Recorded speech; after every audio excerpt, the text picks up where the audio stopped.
Red flags pag mag-a-apply kang video editor. So, dapat alam nyo to, no? Dapat alam natin to kasi eventually, you will meet different people, no? Mag-interview sa'yo.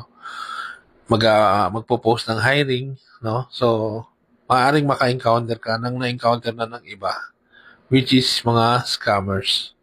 So, ang magbibigay akong tatlo, no? And yung iba rito talaga na-experience ko, first hand, no?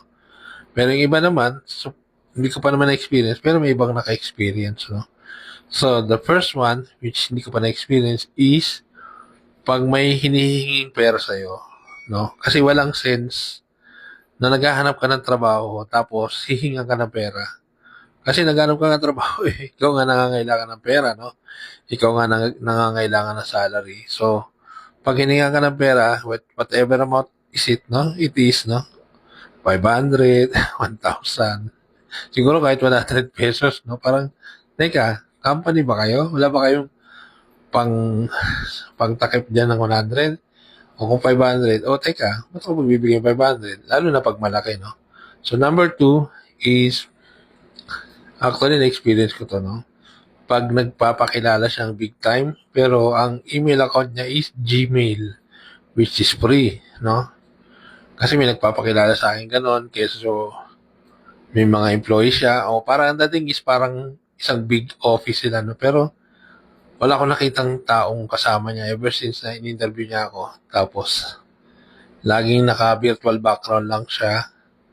Tapos, yung email niya actually is a Gmail, no?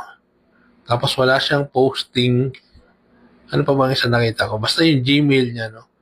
Sabi ko, ba't kung parang ang pinapresent niya is big company, pero naka-Gmail, no? So, hindi naman siguro sa lahat yun, no? Pero, one thing na pagka hindi tugma na malaking company kayo tapos wala kayong sarili yung Gmail, lalo na international to pag sinasabi ko, no? Siguro sa Philippines is an exception, no? Pero pag international, nagpapakilalang big time, no? Hindi pa pwede. Hindi ba? So, ingat lang, no? Hindi natin alam. Maring legit naman, pero most of the time, it's a red flag.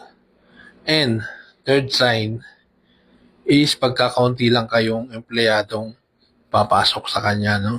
Let's say, pangalawa ka, pero running na siya for about almost a year na, dalawa lang kayong magiging empleyado, pangalawa ka na, yung virtual assistant niya, matagal nang nandun sa kanya, nag-isa lang, tapos may mga tinanggal na siya. So, it's a red flag na posibleng nilalayasan siya ng mga tao niya, no?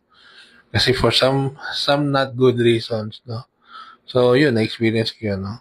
Ingat lang, pero pag ang isang company, marami ng employee, tumagal na ng 3, 4, 5 years, 10 kayong Pilipino, it's a good sign, no? So, yun lang po. Salamat.